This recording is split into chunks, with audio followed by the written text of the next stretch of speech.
నమస్కారం. రామకథల ఛానల్కి స్వాగతం.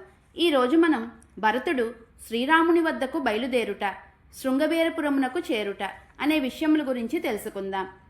వశిష్ఠుడు ఏర్పాటు చేసిన సభలో భరతుడు మంత్రులను ఉద్దేశించి, శ్రీరాముని రాజ్యమును నేను స్వీకరించుట మహా అపచారము. నీచులు మాత్రమే ఇట్టి పాపం చేస్తారు. నా తల్లి చేసిన అపరాధమును నేను ఎన్నటికీ అంగీకరించను. నేను రాముణ్ణి వనముల నుండి అయోధ్యకు తీసుకురాలేనిచో లక్ష్మణుని వలె నేను కూడా అన్నని సేవించుచు అడవిలోనే ఉంటాను. ఈ సభలో ఉన్న మీరందరూ నాతో పాటు వనములకు రండి. మీ సమక్షమునే నేను రాముణ్ణి అయోధ్యకు తీసుకురావడానికి అన్ని విధాలా ప్రయత్నిస్తాను అని చెప్పి, ఓ సుమంత్ర, రేపే మనము వనములకు బయలుదేరుదాము అని చెప్పెను.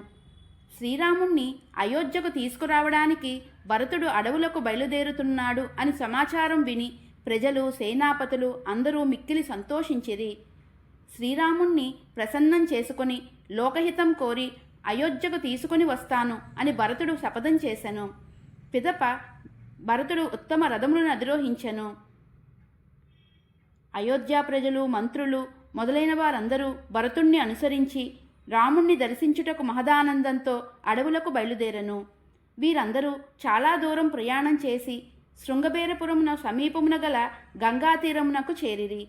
అప్పుడు భరతుడు మంత్రులతో, ప్రస్తుతం ఈ ప్రదేశంలో విశ్రాంతి తీసుకోండి, రేపు గంగానది దాటుదాము అని చెప్పి గంగాజలంలోకి దిగి దశరథుడికి పుణ్యలోకం ప్రాప్తించాలని జలతర్పణములు విడిచెను.